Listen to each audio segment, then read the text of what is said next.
Okay, so last section for this week, still the same section, 2.2, just the last part. It's part 3. So yesterday we focused on how to find trig functions for specifically the angles 30, 45, and 60. Well, now we're going to look at how do we find trig functions if the angle is a multiple of one of those numbers, like 120. That's a multiple of 30. So we can do that one, and we just have to think of it as a mirror image of what we've already done in quadrant 1. So if we had, just to show you a quick example, let's say a 30, and I draw my triangle. It's 30 degrees from there to there. So let's flip that over to the other side and draw the triangle there. So now it's 30 degrees from there to there. So if that's 180, what would this point right here be? How many degrees? Yeah, 150. That would be a 150. And if you know the coordinates for 30, you can very easily get the coordinates for 150. The long side is always root 3 over 2. The short side is always a half. Those two numbers are going to be the same when you mirror image them, except what would happen to the root 3 over 2? If it's mirror imaged into quadrant 2. Yeah, Alexa? It would be negative. So now, if you wanted the coordinates for 150, it's negative root 3 over 2, positive a half, but you're going to do exactly the same thing that we've done yesterday. Okay? And there's 4 quadrants you could mirror image that triangle into. So you could put the point down here, or you could put it right there. And there's 4 different versions of that triangle. All of them have root 3 over 2 for the long side. All of them have 1/2 for the short side. Sometimes one of them is negative. Sometimes they're both negative, if you're not in quadrant 1. Okay, so that's what we'll go through. All right, so let's look at an example. Okay, so I just showed you this. You're still using the same triangles as yesterday. Okay, but what you have to figure out is which triangle you're drawing. Are you drawing the 45, 45, 90? Or are you drawing the 30, 60, 90? Which triangle do you think you're going to be drawing for 135? Is it going to be the 45, 45, 90 or 30, 60, 90? Yep, Nathan? 45, 45, 90. Yeah, it is. Why do you think that? Because it's the bigger one. Because it's the, what do you mean the bigger one? I don't know. It's just what I think. That's what you think. There's no combination of 30, 60, or 90 can get you 135. Yeah, 135 is not a multiple of a 30 or a 60. So if you draw a 30 and 60, you can do angles like 150, 180, 210, 330, 300. You can do angles like that, but you can't do something that ends in a 5. Okay? So 135, it's a multiple of 45. Okay. Try to sketch it somewhat accurately so we get an idea of where it would be. Where would 135 be in relation to 90 and 180? Your options are closer to 90, closer to 180, right in the middle. Right in the middle, yeah. The 45s are always right in the middle. So draw your triangle. That's 135.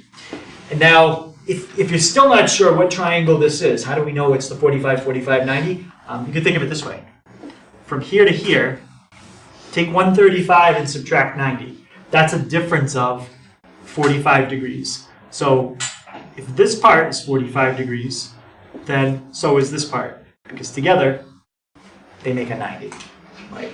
And if the angle at the bottom is 45, using the fact all the angles have to add up to 180, then the top is a 45. So there's your 45, 45, 90. Okay, so what I'll do is I'll just put the numbers in so you can see them. And now what we have to remember is the length of each side. We already went through the whole proof yesterday, so we're not going to do it again. I just want to remember the 2 numbers I need to put. Anyone remember for 45, 45, 90? Yep, Sean? Root 2 over 2. So that's root 2 over 2. And the other one? Root 2 over 2. Yep. If you want to label them just as the lengths, that's fine. But just remember when you write the coordinate to take into account that we went left. Okay? So just remember that.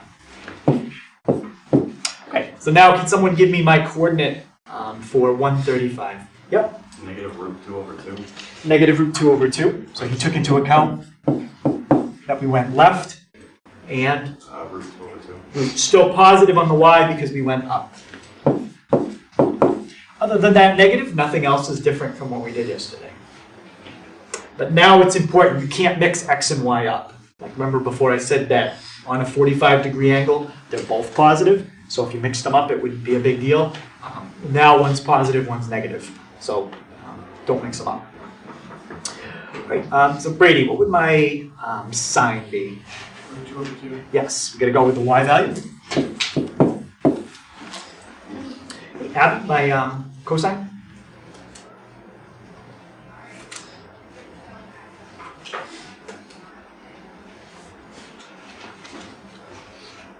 Did you ask me? Abby, yeah. Oh, I'm sorry. Oh, that's all right. Well, My cosine. it's negative 2 over 2. Negative 2 square over 2. Negative, can you just say it again? Negative? Negative square root of 2 over 2. Yes, negative square root of 2 over 2. Okay, those ones are the quickest ones because you don't have to do any work for them. You just have to copy the right number from the coordinate. Everything else, we got to do a little arithmetic. Either we're going to get roots in the bottom, or we're going to have to divide fractions. So, Caitlin, what would my tangent be? Negative 1. Yeah, in the arithmetic here, it's actually not bad because you're dividing y by x. Y and x are opposites. Anytime you divide opposites, you get negative 1. Okay. So now we need the other three. So Cassandra, to get the cosecant, secant, and cotangent, what will I do with the three I already have? Flip them. So I'm going to do cotangent first because that's the quickest one. And Tanner, what would my cotangent be? Negative 1. Yeah, it'd be negative 1. And now cosecant and secant, once you get one of them, you're going to have the other one because they're just opposites of each other. Just like sine and cosine are opposites. So Jordan, how would I get, what would be my first step to get cosecant? You would flip the numerator and the denominator.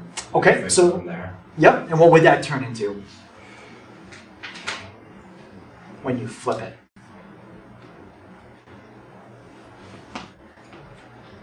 Just flip it, you don't have to do anything else.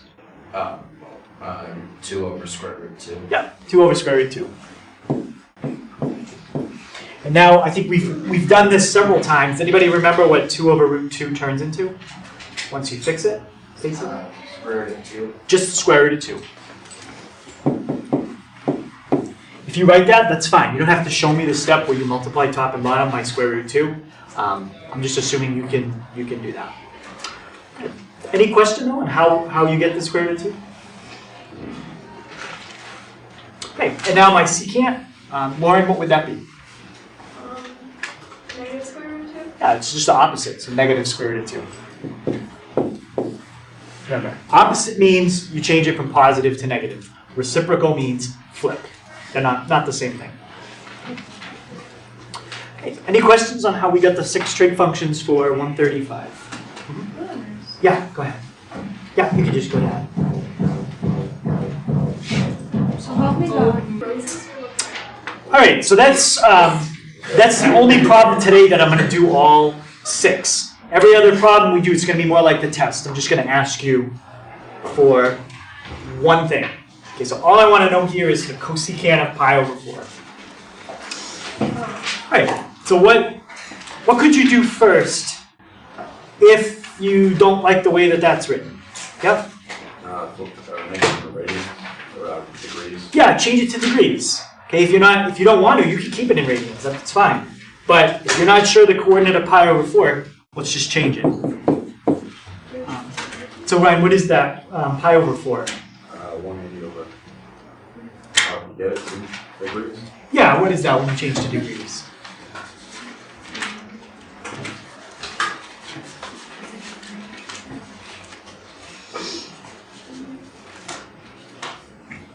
45, yep. So that's a 45-degree angle.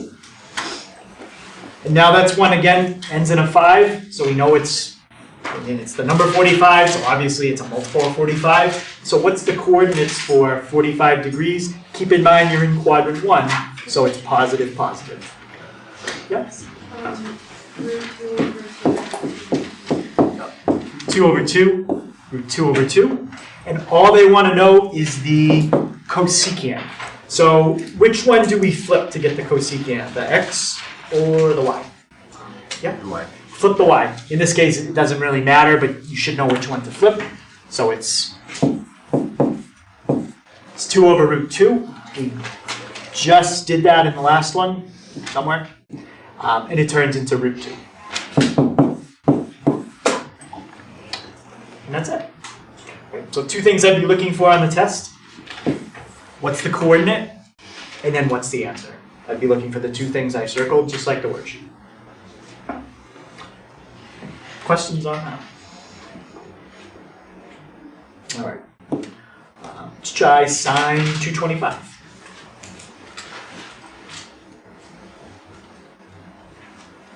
All right, so Luke, looking at 225, do you think that's going to have to do with 30, 60, 90 or 45, 45? 45, 45. Yeah, because it ends in a 5. 225 is a multiple of 45.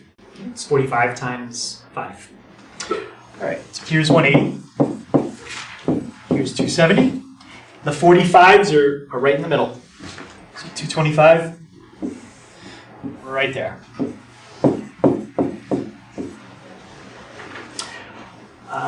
About Justin, length of each side in the 45, 45, 90 is how long? Root 2 over 10. They're both root 2 over 2.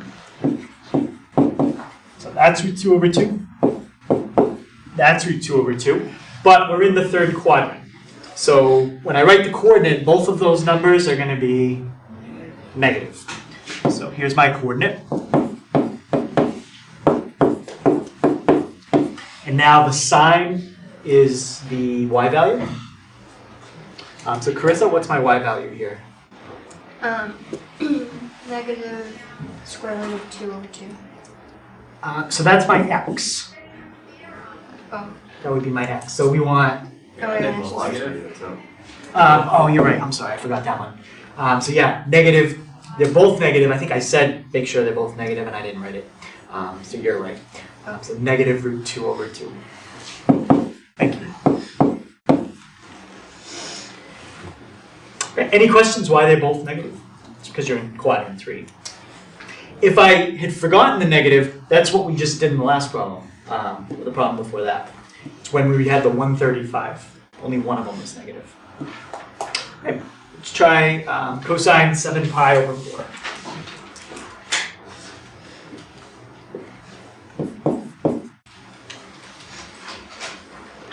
All right, so I'm going to change this to degrees, but I'm not going to think about the 180 over pi. I'm going to think about this part. Okay, so Emma, the part that I just circled, pi over 4, how much is pi over 4 in degrees? I don't know. Not sure? Ryan, can you tell us? Because you just did that one, right? What's pi over 4 in degrees? Don't type it in again. Just try to remember what you just did. Yeah, it's 45. Same thing you did. So 45 degrees. So what I'm going to do in my head is just think, oh, it's just 45 times 7. Okay. If you need a calculator for that, you could do it. But 45 times 7 is 350.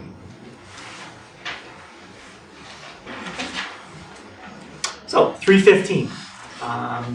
Pacey, multiple of 30 or multiple of 45? 45. Yeah, it's got to be a multiple of 45 because for the angles we're dealing with, if it ends in a 5, it's a multiple of 45. That's 270. That would be 360, which is the same as 0. 315, right in the middle. All right, so Sean, could you give me my coordinate for 315? Root 2 over 2. Yep. Negative root 2 over 2. Perfect. So positive on the x, negative on the y. And they want the cosine. So, Marisha, what would the cosine of 315 be? Root 2 over 2. Can you say it again? Root 2 over 2. Yep, just root 2 over 2. It's the x value, and that's it. Just make sure we keep it positive. So as far as 45-degree angles go, there's 4 different places you could have one, and there's 6 different questions I could ask you for each angle. The sine, the cosine, and all that stuff. So there's 6 times 4, 24 different questions I could ask you about 45-degree angles. Okay, I'm not going to go through every single one of them, but we've done one in each quadrant. Okay. Any questions on that? All right, so now at this point, we've talked about the coordinates for those 4, and we've done coordinates for these. So now we've got 8 different points we've talked about, and actually we did these 2 yesterday as well. So we've done coordinates for 10 different points. Okay. So now what we're going to do is look at mirror imaging the 30s and the 60s into other quadrants.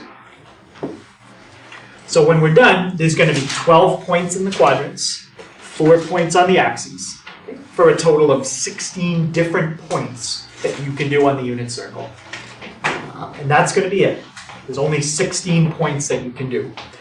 And they all have coordinates that are either 0s and 1s. Those are the quadrantal angles. Or if it's not on a quadrant, the coordinate is going to involve a 1/2, a root 3 over 2, or a root 2 over 2. And that's it. Those are the only coordinates you can have on that whole circle. Okay, so let's try 120.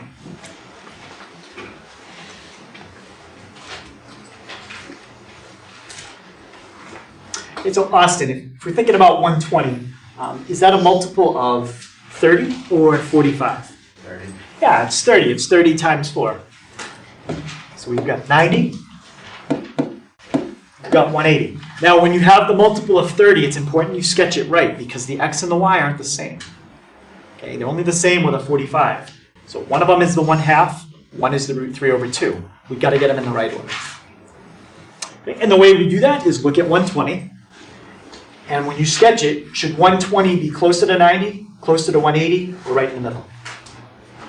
So here, Yeah. All right. So 120, where should that be? Yep, Closer to 90. should be closer to 90. So just put it, doesn't have to be sketched perfect, but put it closer to 90 so when you draw your triangle, it's very clear what the short side is and what the long side is. Okay, so here's my hypotenuse. Here's my height. Just move it over a little bit. And now the short side is going to be the bottom. The tall side, that's the height. In a 30, 60, 90, how long is the short side? That's always the 1/2. And the tall side? Root 3 over 2. That's your root 3 over 2. Now when you write the coordinate, just take into account your quadrant. Since we're in quadrant 2, we've got to have a negative in there somewhere. Okay, so Lexi, can you give me the coordinate for 120? -1/2 root 3 over 2. Yep, negative 1/2 because we've gone left, positive root 3 over 2. Okay, so there's half the problem. Last thing I want to know is the tangent. Brady, what do I have to do to find tangent? Find y by x. So divide y by x. So we're going to get, 2's are going to cancel, and we're left with root 3 divided by -1. So that's it, negative root 3. Okay, any questions on that one? And there's 5 other questions I could have asked you. I could have said, what's the sine, what's the cosine, all the other ones we didn't do. So for each coordinate, there's 6 different questions I could ask. So 16 coordinates, 6 questions, 16 times 6, That's how many possible things I could ask you. All right, secant 690. Okay, what's going on here that we've talked about before? We haven't had to do it yet today, but we should do it probably in this question. Yeah. Subtract 360. Yeah. That angle, you've gone around more than once, but in unit circle trig, we don't care how many times you go around. All we care is where would it stop. So if you want to see where it would stop without making an extra revolution, subtract 360, and that's 330.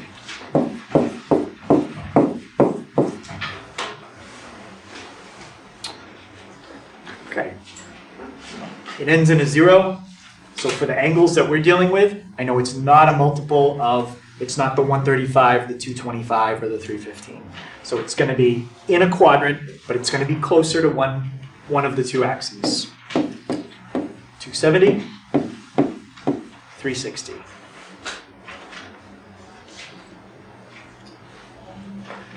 Right, so Jordan, 330, would that be closer to 270 or closer to 360?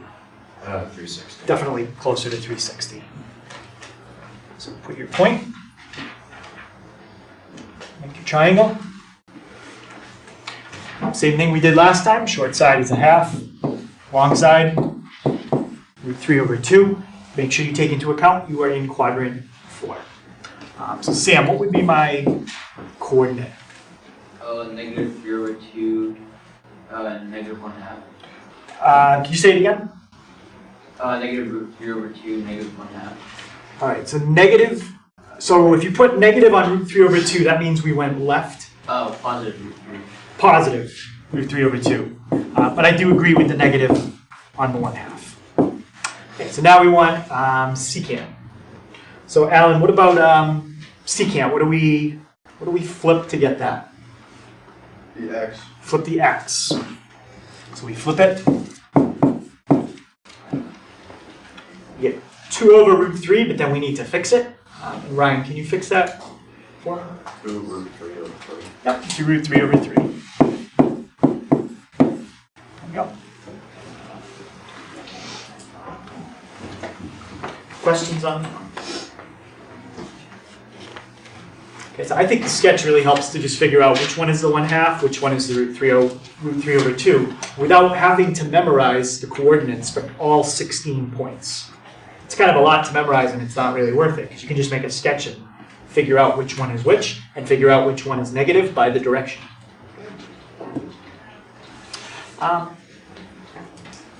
Any questions on how you would do this one?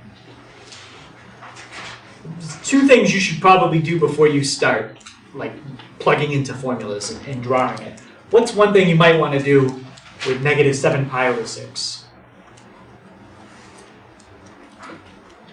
Yep. Turn it into degrees. I would change it to degrees. And then if I was going to finish this problem, what would you probably do once you get that answer? Change it to a positive, right? Because you're going to have a negative angle. I would add 360 to make it positive, and then you could figure out where it is on the picture. Okay. So any questions on how you would do it, or does anyone want me to go through that one?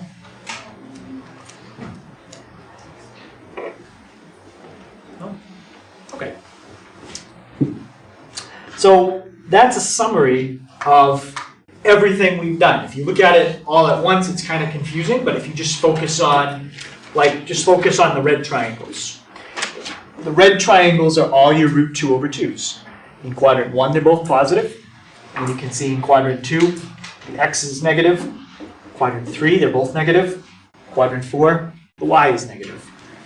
Okay. The green triangles and the blue triangles, those are all your 30s and your 60s. The green ones are where the point is closer to the x-axis. The blue ones are where it's more towards the y-axis. Each coordinate here is written 2 ways. You've got the radian and the degree. Shows you both. And what else? It also shows the quadrantal angles. The 0, 90, 180, 270. Don't forget about those coordinates. Those are the easy ones because there's no fractions, there's no roots. The only thing some people mess up is when you have something like this What is 0 divided by a number? Undefined. Okay. Don't write 0. That's not 0. This is, I messed up. 1 divided by 0 is undefined. 0 divided by a number is 0. So don't do what I did. Do it just like that. Okay. I think that's it. So any questions on that chart? Okay, so if you're going to write something down, I would try to remember those three. If you remember those, you can remember everything else, and you have to remember these as well. What's that chart called? It's just a diagram of the unit circle.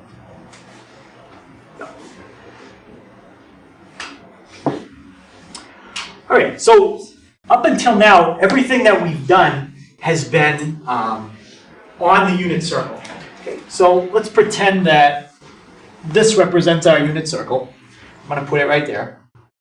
And the distance from, well, actually, I already have it drawn. The distance from the center to the edge in a unit circle is how far? 1. 1. Well, what if we had a coordinate that was out there? Okay, that's more than 1. Okay, it's no longer on a unit circle. There's a small change we have to do, but we can do pretty much exactly the same thing we've been doing. So I'm going to just put that there for a second. And I'm going to focus on the green triangle right now. Okay, let's say that the green triangle has a length on the bottom of x, and it has a height of y. Okay. So the coordinate of this point, which is that point right there, if I put the green triangle back in, it has a coordinate of xy. But the formulas that I gave you only work if your coordinate is on the unit circle. They don't work if your point is off the unit circle and on a bigger circle or a smaller circle. Okay? So for now, what could we call the length from here to here? Think about what that distance between the 2 points is in the circle diagram. What is that distance?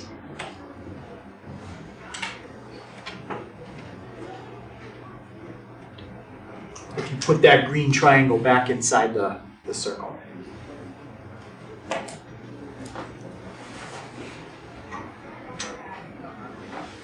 Well, Colby? Let's put it back in. What is the hypotenuse? Just in general, not looking for a number. The hypotenuse of that green triangle is something else in this diagram. Not sure. Lexi? The radius. Yeah, the radius of what? Yeah, the big circle. Okay, so let's just call it that. Call it R. It's the radius of the big circle. Well, if you had a x value and a y value, all you have to do what we've been doing before is think about shrinking that green triangle down. How could you take this and shrink it back down, okay, proportionally? Don't stretch it, shrink it all together, nice and even, so that when you shrink it back down, it would fit back on the unit circle. Okay, so what that's called is scaling it. We have to take the green triangle and scale the problem back down so that this point, which is right there, lands back there. And if we can shrink the green triangle down, then we can do what we've been doing all along. We just have to figure out how much do we shrink it. So, let's make a little chart. So we have green triangle, red triangle. And actually, so it's not confusing, I'll just write it all in black, because that might confuse people. So green triangle, red triangle. In order to do unit circle trig, what does the radius have to be? It has to be 1. What's the radius of our green triangle right now? It's more than 1, and what did we call it? X is the horizontal. R. We called it R. Okay? So right now, need a little more space. So in the green triangle, right now my radius is R. I want it to turn into a 1. I want to shrink that green triangle down so it's exactly like the red one. So the question is, to get from here to here, I need to multiply by something. What could you multiply R by to turn it into 1? Yeah? 1 over r. Exactly, 1 over R. Pretend that your triangle had a radius of, the green one had a radius of 10. If you scaled it down by 1/10, 1 over R, 1/10 the size, it would turn the radius into 1. Pretend the green triangle had a radius of 6. If you scaled it by 1/6, you would make all the sides 1/6 as long. So if something was 6, it would turn into 1. So we have to do exactly the same thing with X and Y. Because if you scale the triangle down, you've got to scale everything. You can't just scale one side. You have to make all the sides together scale down. So let's look at the base. In the green triangle, my base is X. And you know what I'm going to do? I'm just going to put up multiply here. What do we have to scale? Actually, you know what? I'm going to use a dot because X is going to look confusing. What are we going to scale X by? So we scale it by the same amount we just scaled R by. 1 over r. 1 over R. So what does that mean X would turn into? What's X times 1 over R?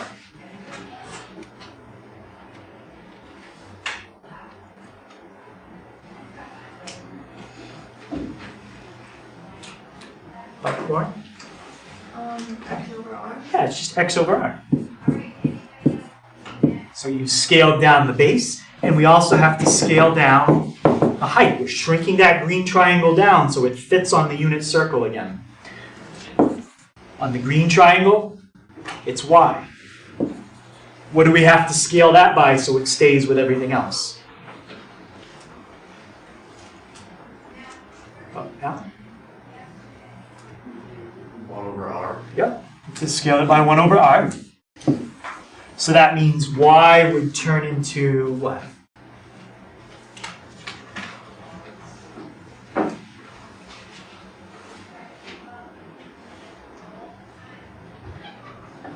Yeah, no. Oh, I didn't know you were looking at me.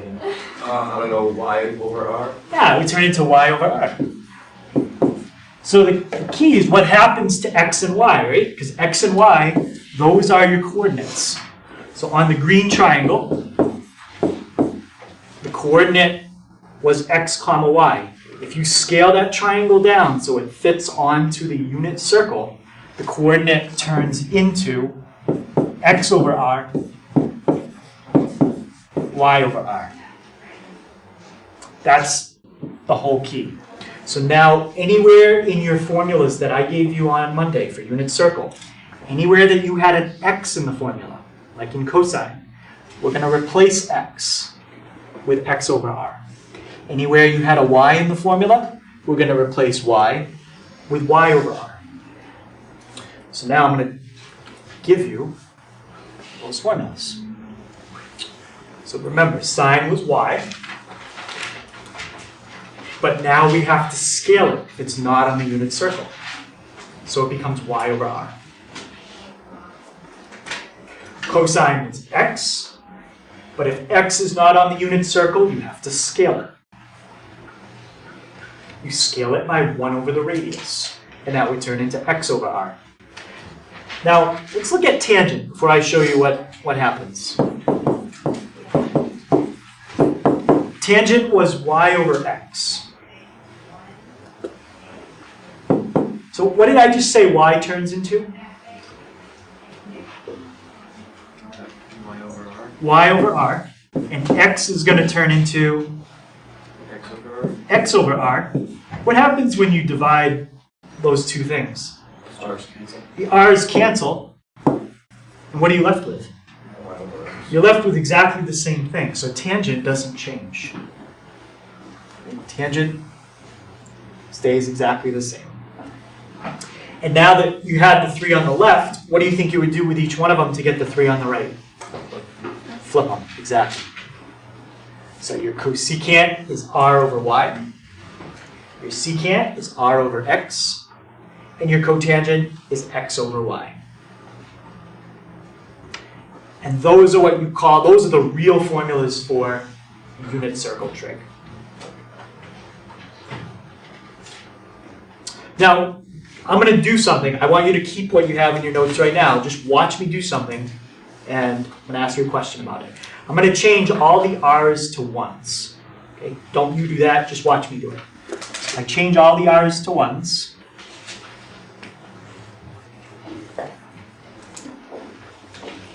What's that? What did that just give me? Do any of those look familiar? What are those?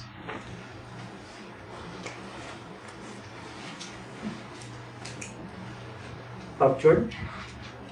Do you recognize what those are? You sure? How about Lauren? Do you recognize? Here's the original ones we had. I don't know. Yeah, they're the original ones I gave you on Monday. Yeah. So the formulas that I gave you on Monday were really these formulas. The only thing that I did to them is I changed all the r's to 1s, and I didn't tell you I did that.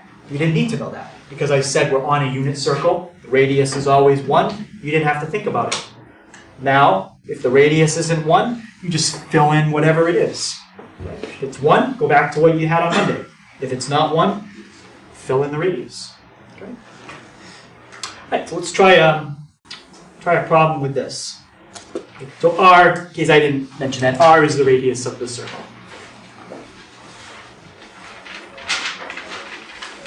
Okay, so how do you know if you're on the unit circle or not?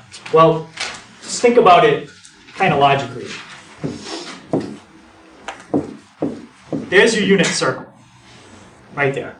It goes from -1 to 1 on the x and the y-axis. If I graph the point 5, 12, is it going to be on the perimeter of that circle? No, it's way off it. It's 5 units to the right, and then it's 12 units up. So it's like, it's way up there. Right, so that point is on a circle. You know, if I wanted to draw it, can't even fit it on the screen, but it's on a much bigger circle than the unit circle. Right. So to use the formulas we just had, we need 3 letters. We need x, we need y, and what other letter do we need? We need r. Right. So look at what they've given me. Let's start with the 5. Okay. What's the 5? X, That's x. What about the 12? Y. That's y. They didn't give me what? The radius. They didn't give me the radius, but they definitely gave me enough information to find it. Anyone have a thought how we can find the radius, just having those 2 numbers?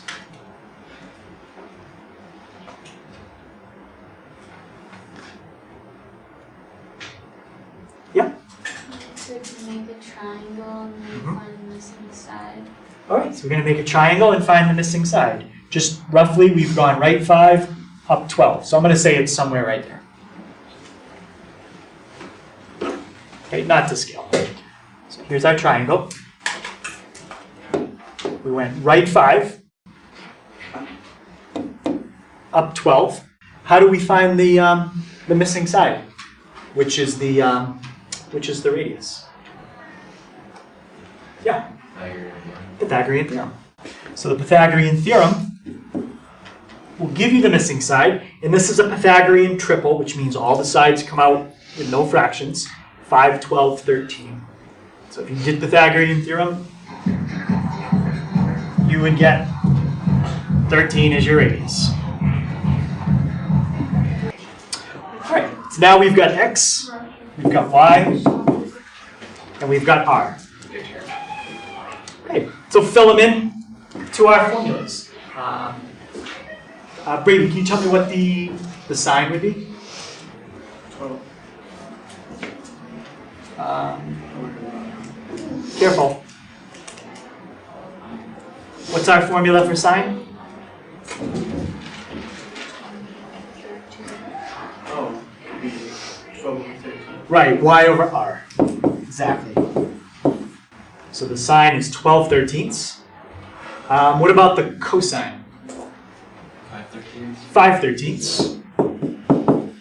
You're just taking and dividing everything by r. That's all you're doing from what you had before. Divide everything by r. And then the tangent, well, we saw what happens. The r's really canceled, so what is the tangent? It stays the same as it always did. And I'm not going to do the other three, but if you wanted them, just take what you have here and flip them. Okay. Any questions on that one? Okay, so I'm not going to spend a ton of time on what happens if your coordinate isn't on the unit circle, but the idea is take everything and divide it by r. So use the Pythagorean theorem first to find r. Okay.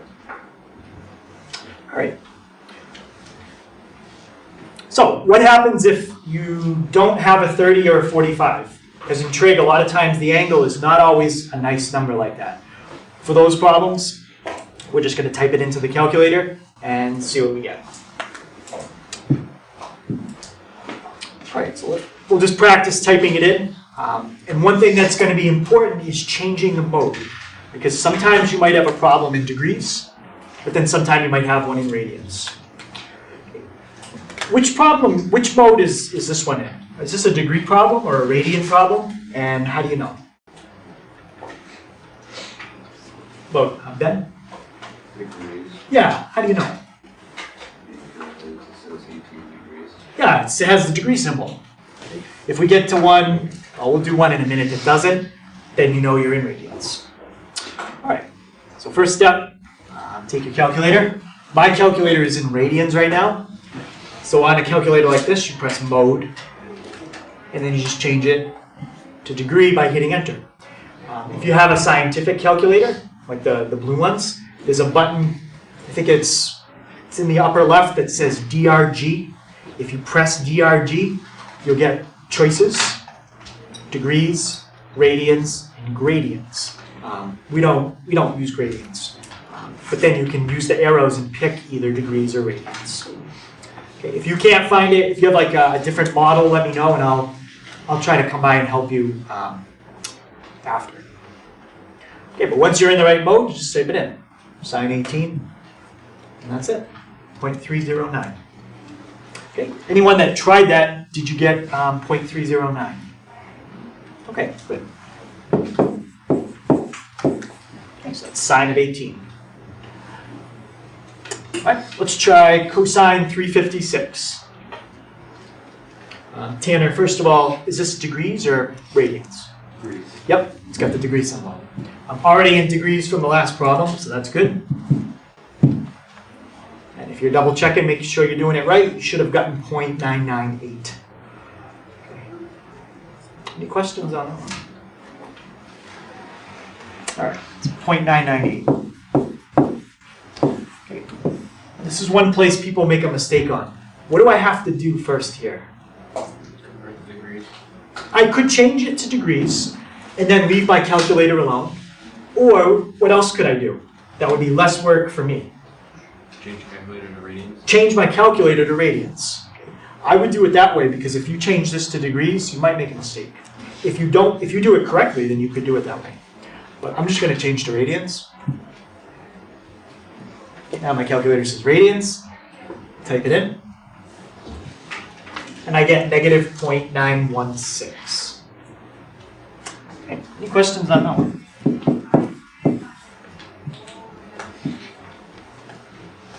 Okay, so that's one place people make a mistake. They forget to change from degrees to radians. If this was a multiple choice question, it's up to you to figure out the mode. Okay? You have to look at the problem and set your calculator correctly. I'm not going to point to 356 and say, remember, this is degrees. You have to look at it and know. Right. Cosecant of 247 degrees. First thing I need to do is change back to degrees. Okay. Second thing, do I have a button that says CSC? No, there is no button for CSC, so you cannot type that in directly. But how have we been doing cosecant all week? What have we been doing to get the cosecant? Flipping. Flip what? Sine. Flip the sign. That's exactly how you have to do it. So you do 1 divided by, you flip the sign. Okay, that's the only way to do it. What if you just click the second button and then click sine? -1, that's not the same, right? That's not the same. That's called inverse sign. I can see why you would think, because usually when you put a -1, that means to flip. In this case, the -1 is something totally different. We'll talk about it next week. So that's how you have to do it. And you should get -1.086. Questions on that one? Yeah. What did you do? Just 1 divided by cosine, and then. 1 divided by cosine is going to be this one. Oh, all right. Because if you flip cosine, you get the secant. If you flip sine, you get the cosecant. Right. Okay, so try the last two on your own. Find the secant and the cotangent of what's given. Okay, and then we'll take a look at it. Okay, so let's look at secant of 6. Abby, can you tell me, how do you type that in? Is 1 divided by the cosine Yep, of of 6. 6. And before I hit enter, anything that I should double check on my calculator? Make sure it's in degrees. Make sure. No, it's in the Make sure you're in radians, yes. So I gotta change to radians. And I can just change the mode on my calculator and I don't have to retype it. I can just leave what I already had, and you should get 1.041. All right, and last one, cotangent of 13. Well, Sam, can you tell me how I would type that? Convert to degrees first, Oh, change my mode to degrees. Okay, and then do 1 divided by tangent 13. divided by tangent 13. You don't have to close the parenthesis because there's nothing else coming next. If you had something more you were going to type in, then you absolutely want to close it. Okay. And you should get 4.331.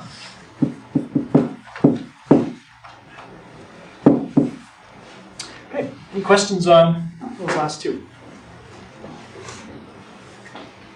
Do we have a note sheet on the test? No, not for this one. So you have to know those formulas for sine. Y, x, y over x. Well, sine is y, cosine is x, tangent is y over x. The other 3 numbers that you want to remember are 1/2, √3/2, and √2/2. If you can remember that and how to use your calculator, that covers everything that's on the test. There's 5 questions that are calculator, 5 or 6. So probably you're going to have one just about of each trig function. And then there's the rest of the test is going to be on a unit circle, finding the coordinate, and then telling me the answer, just like the first problems we did today. Okay. I'll also give you some where I give you the coordinate. So we started off at the beginning of the week with the easy ones like that. So I'll do that as well. Probably 3 questions where I give you the coordinate. You don't have to find it. Okay. Any other questions about the test?